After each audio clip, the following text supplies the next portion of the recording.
E aí, galerinha, voltando aqui para falar com vocês agora sobre as espécies de recursos previstos no nosso Código de Processo Civil, tá?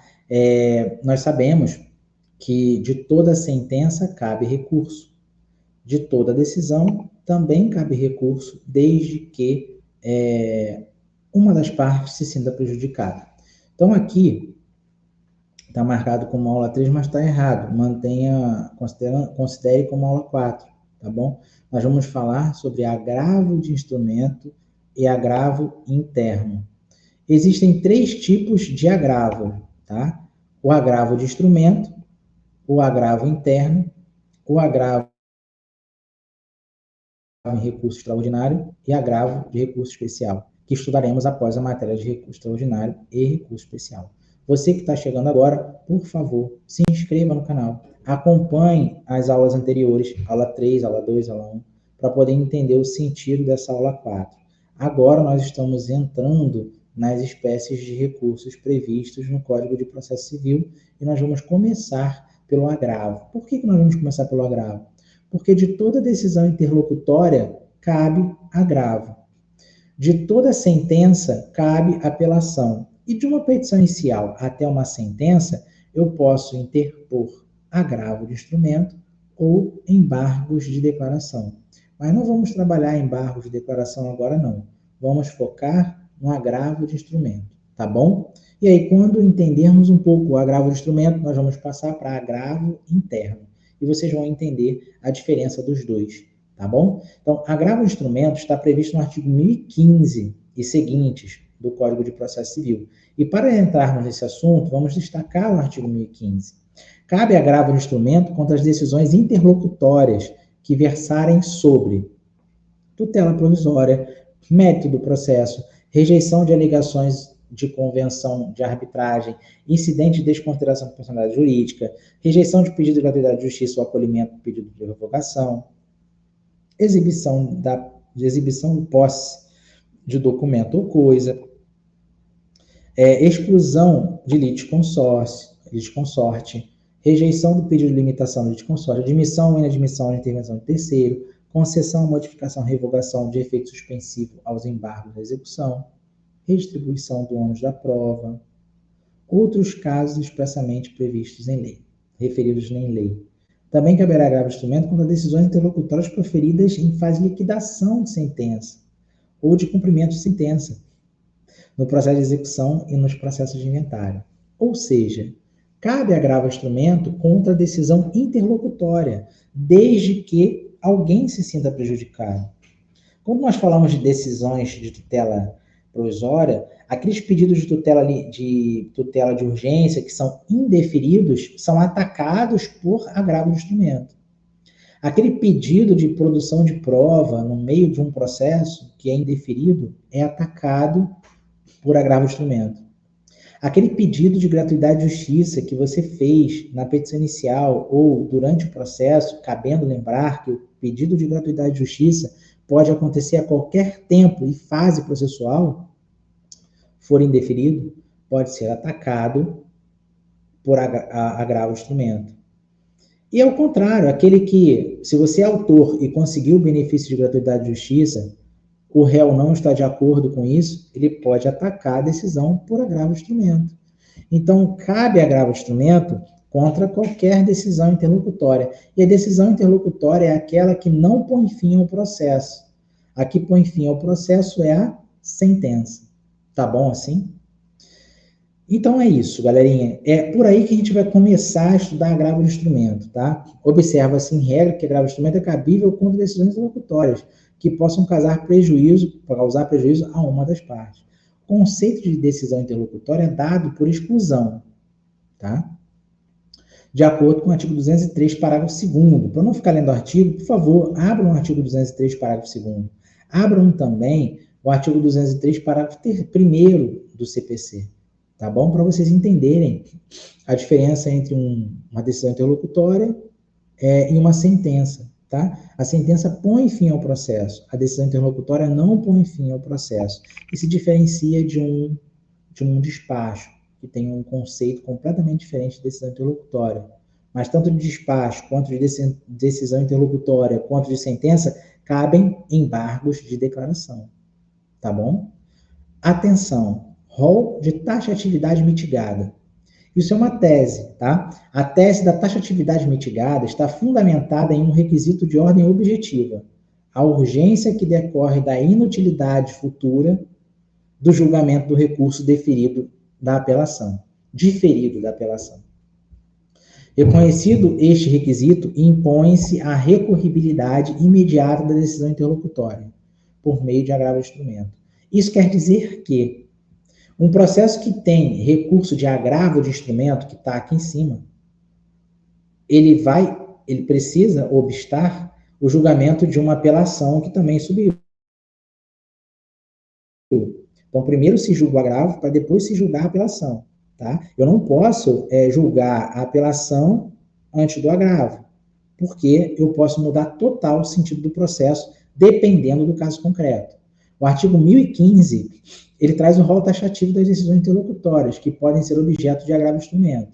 O STJ, contudo, em recente julgamento, firmou o entendimento de que a taxatividade do rol 1015 deve ser mitigada. A partir disso, tornou-se possível a interposição de agravo de instrumento, mesmo em casos não expressamente no artigo 1015, desde que se verifique a urgência. Então, tem que ter urgência para ter o agravo. Então, para eu ter o agravo, eu tenho que ter o seu julgamento antes do recurso de apelação. Tá? Eu coloco um trecho da ministra Nancy Andrighi, que esclarece que o rol do artigo 1015 é de taxatividade mitigada, por isso admite a interposição de agravo de instrumento quando verificada a urgência decorrente da inutilidade do julgamento da questão do recurso de apelação. Então, a gente precisa analisar essa questão e o agravo de instrumento precisa ser julgado antes da apelação. Tá? Então, as decisões agraváveis proferidas na fase de conhecimento estão sujeitas à preclusão, ou seja, eu tenho que cumprir um prazo. Qual é o prazo para eu interpor agravo de instrumento? 15 dias da publicação da decisão, tá? Agravada. O agravo também tem seus efeitos, tá? E o efeito, um deles, é o efeito suspensivo. A regra do agravo de instrumento é não ter efeito suspensivo, pelo menos no Código de Processo Civil de 2015.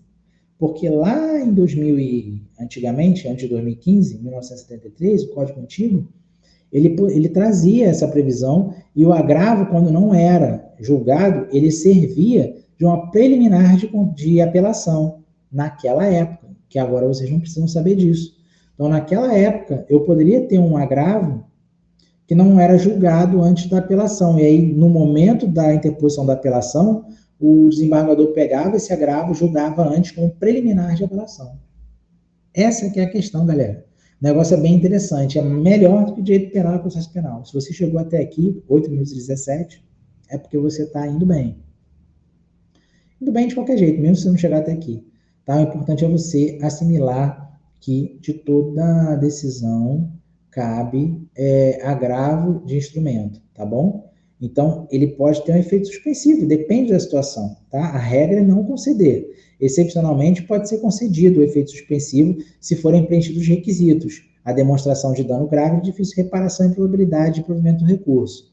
Além do efeito suspensivo, pode ser concedida a antecipação de tutela recursal, efeito ativo, caso demonstrado nos mesmos requisitos. Então, se eu conseguir demonstrar a urgência desse julgamento, eu posso até falar sobre a questão do plano de saúde. Caso eu tenha uma liminar para internação e o juiz indefira, eu posso agravar o instrumento e imediatamente ele vai ser julgado. E aí eu vou conseguir a internação do meu cliente, que é paciente de um plano de saúde X. As espécies de agravo. Para este momento, vamos estudar só agravo de instrumento e agravo interno, tá? Não vamos falar de agravo de recurso especial nem extraordinário.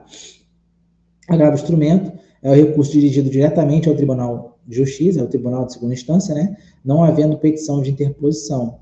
Dessa feita, o juízo de admissibilidade também é feito apenas pelo tribunal. O que acontece nessa situação que eu vou explicar para não ler o artigo? Eu tenho uma decisão que eu me senti mal, eu me senti derrotado. Eu quero recorrer.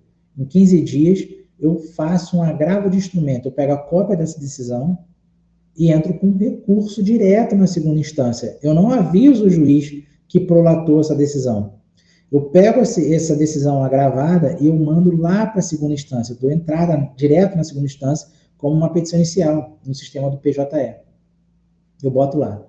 Após a interposição desse agravo, eu aviso ao juízo, prolator dessa decisão, que eu entrei com esse agravo. Falo, ó, juiz, eu agravei dessa decisão aqui, tá? Por favor, faça o seu juízo de retratação.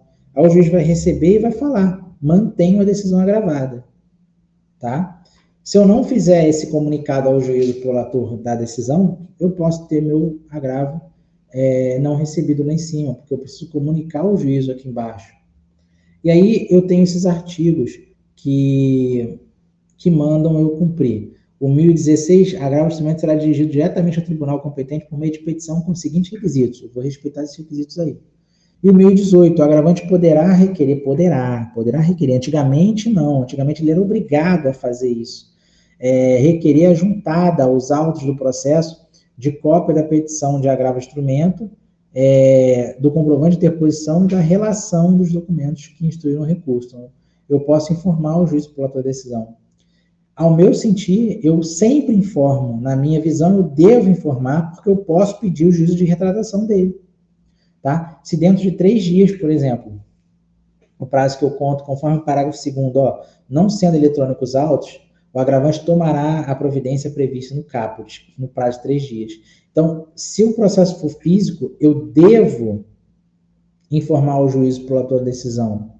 Agora, se o processo for eletrônico, eu posso informar o juízo prolator da decisão. Então, é um diferencial, mas eu sempre informo para não correr risco de interpretação divergente e também para buscar retratação. O juiz pode se retratar daquela decisão sem antes julgar o agravo. E ele se retratando, através da comunicação entre primeira instância e segunda instância, o agravo perde seu objeto lá em cima e o processo volta ao seu estado quo.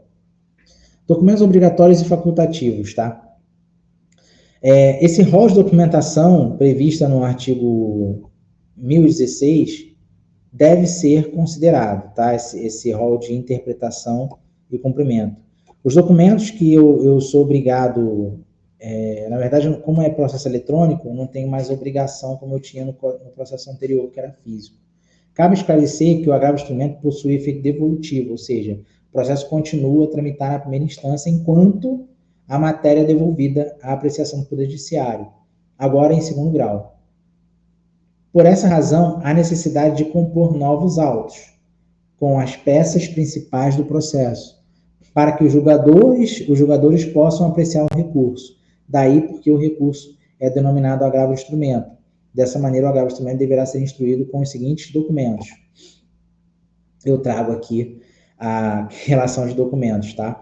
Então, o importante do agravo de instrumento, como ele sobe sozinho, peça recursal, para a segunda instância, é você anexar, independente de ser facultativo ou não, petição inicial, se tiver contestação, todos os documentos anexados na petição inicial, a decisão agravada, se tiver contestação, a contestação e todos os documentos da contestação. Por quê? Porque lá na segunda instância vai facilitar ao órgão julgador a analisar todas as peças processuais daquele processo, daquele recurso, daquele caso, daquele objeto, daquela decisão.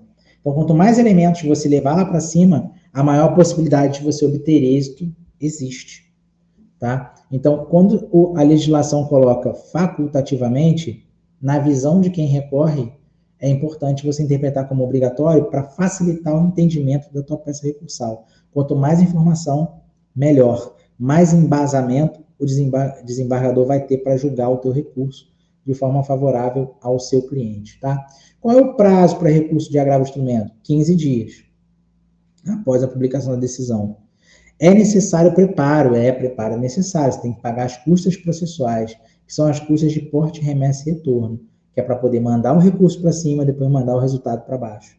Significa porte, remessa e retorno. Tá? E o agravo de instrumento? Eu tenho um artigo só que fala do agravo de instrumento, o agravo interno, na verdade, né?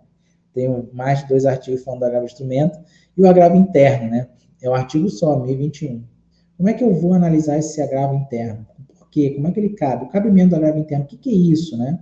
O agravo interno ele é cabível contra decisões unipessoais proferidas em tribunal. Na verdade, às vezes você vai encontrar não a nomenclatura decisões unipessoais, você pode encontrar uma decisão monocrática, que é por um desembargador, ou unipessoal, seja pelo relator ou pelo presidente ou vice-presidente do tribunal, com a finalidade de submetê-la a julgamento por um órgão colegiado. Qual o prazo? 15 dias também, tá? 15 dias úteis. Como é que é isso, professor? Não estou entendendo. Tá? Eu entrei com agravo de instrumento de uma decisão que indeferiu uma tutela de urgência. Subiu, o agravo subiu. Chegou lá na segunda instância e foi sorteado, caiu na primeira Câmara Civil.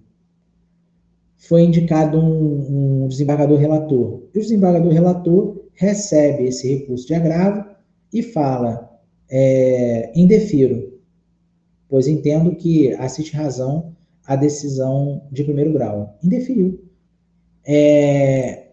Eu entro com agravo interno dentro desses 15 dias após a publicação dessa decisão monocrática, porque foi o desembargador relator que deu, é uma decisão unipessoal, é uma decisão monocrática, e eu falo, senhor desembargador, com todo respeito, entendo que essa matéria deva ser discutida pelo órgão colegiado.